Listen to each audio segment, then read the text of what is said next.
After 10 months, I'm back. SpongeBob SquarePants Mysteries Find a Missing Star. So, last time in Chapter 1, we were finally introduced to the sponge. And now we can continue our story. Chapter 2. Let's begin. Alright.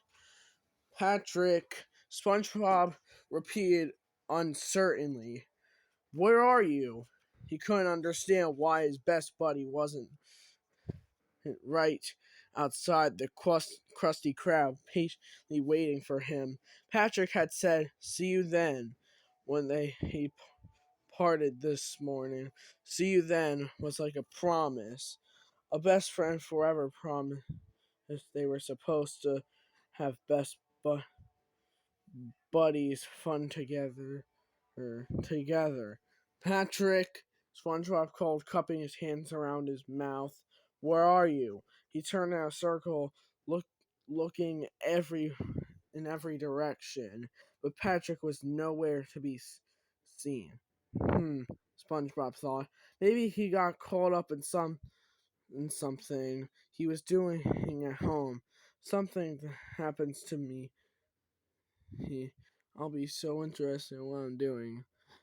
Like reading the latest Mermaid Man Barkle Boy comic or watching Mermaid Man Barkle Boy on TV, sitting around thinking about Mermaid Man Barkle Boy, that I'll lose all track of time. That's probably what happened. Walking quickly, SpongeBob set out for Patrick's house to see if he was there. Soon his quick walk turned into a quick run. Damn! And then an all-out sprint, I guess.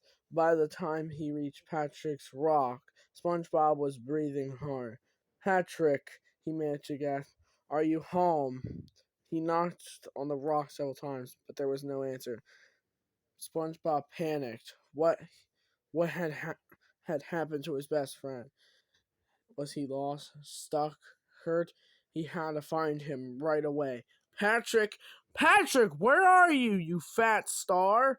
he cried as he ran toward downtown Bikini Bomb. Bikini Bomb. I got some freaking accent. This is dramatic. Book 2 will probably be more dramatic. Currently, we're reading this. "It's me, SpongeBob. Where the f are you?" Passing the Fry Cook Museum, SpongeBob shouted Patrick's name through the open front door, but got nothing in return except for a scold from the museum guard. "Shh!" the guard said, raising a finger to his lips. "No shouting."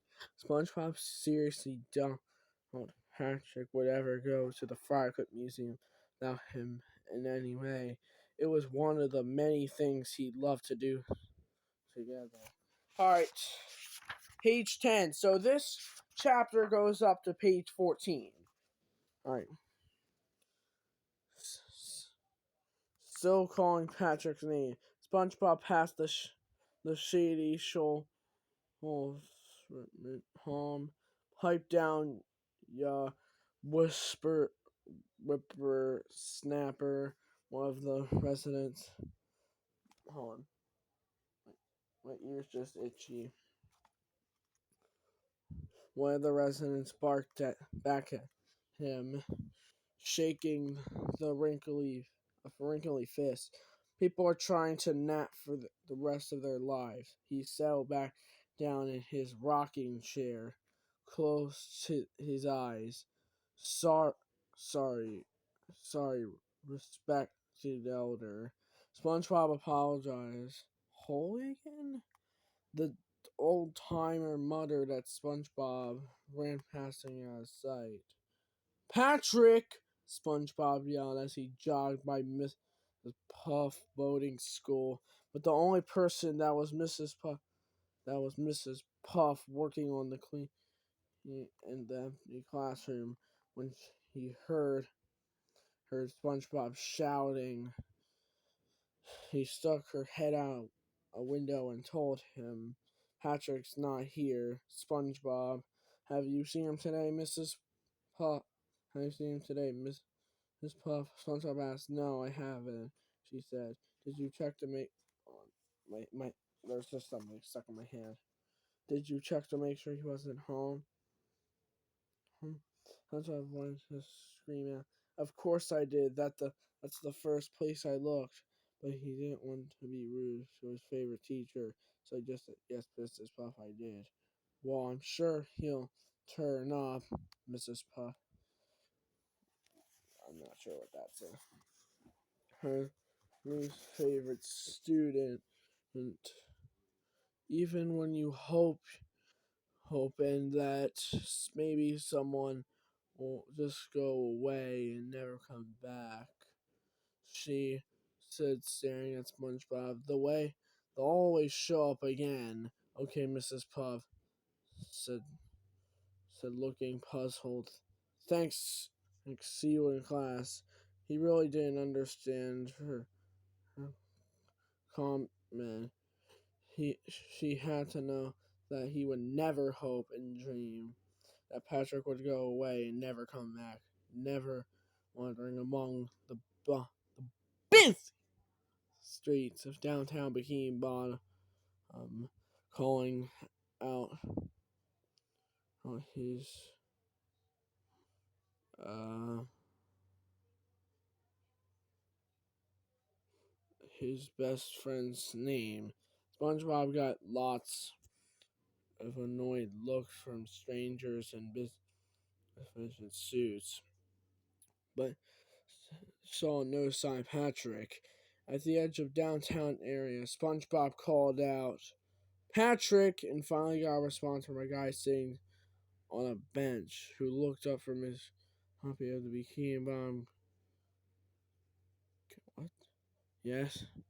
SpongeBob stopped and asked, have you seen him? Seen who? The guy said, I hurts. Uh, uh, that, oh. Oh, wait. Was I puzzled? Patrick, SpongeBob explained. The guy lifting his paper. No, I thought you were talking to me. My name is Batrick. Batrick, SpongeBob said. What kind of name is Batrick? Penn from BFB actually has a similar name. Even though it's not like Patrick, it's two different people. Penn is usually called Ben. So, yeah.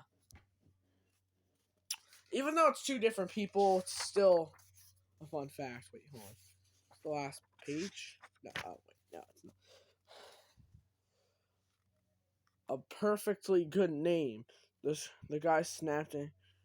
Good stay, sir, calling out his friend's name over and over. SpongeBob wandered all the way to the far side of Jellyfish Field, thinking maybe Patrick had decided to do a little jellyfishing without him, even though that was another thing the two best friends always did together. Then he hollered his name, and all her response was the peaceful buzz of, I have no clue what that says, jellyfish. No, Patrick, finally exhausted from running and walking all over town. SpongeBob went home to feed Gary. Oh, Gary, he cried. He cried as he refilled Gary's bowl with snail food. Where can Patrick be? I'm so worried about him. Meow, Gary suggests. No, I checked that. SpongeBob said sadly. Twice after feeding Gary, SpongeBob ran home to Patrick's rock just to make sure that he went home while SpongeBob was just looking for him. He was getting dark out. It was getting dark outside. Patrick also had home when SpongeBob checked again 2 minutes later, or 2 minutes after, or 2 minutes after that, or 2 minutes after that, or 2 minutes after that. Alright, so where was I? Alright. Heading home late from his modern dance class, Squidward was annoyed to see SpongeBob frantically knocking on in Patrick's rock. He certainly didn't want those two idiots starting some ridiculous loud activity at this time of night. SpongeBob, he said, it's too late to be playing some silly game with Patrick. What are you doing up anyway? It's past your bedtime. Go to sleep. But Squidward, Patrick, I have no clue if that's protest or something else. Patrick missing. Yeah, Squidward replied. Well, I'm about to be missing my sleep. Why don't you help me find it by going to bed right now? Sighing, SpongeBob throgged back to his house. Or else that's a different word. Shut the door and turn off the lights.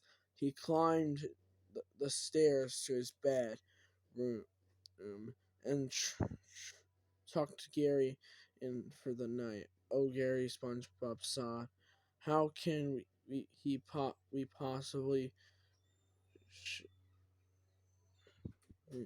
possibly possibly sleep when Patrick's somewhere all alone, frightened, shivering in the cold, surrounded by ghosts and monsters? Meow, Gary pointed out. I can so know that, SpongeBob shouted, his nerves shot from worrying about his friend. And Gary turned away from SpongeBob, pouting. I'm sorry, Gare Bear. SpongeBob apologized. Writing, what the heck? His hands. I didn't mean to yell at you. I'm just so upset about Patrick's disappearance. I took it out on you. Can you ever forgive me? Gary snored. Well, guys, that wraps it up for chapter 2. So now in about 2 months or more, I'll be reading the 3rd chapter of this book. But that doesn't mean that I'm close to the end. This book goes up to page 215, and the last chapter of the book is chapter 34, and I'm only at chapter 3, meaning that I need to finish about 31 or more chapters. So yeah, see you when I read chapter 3 in the next few months.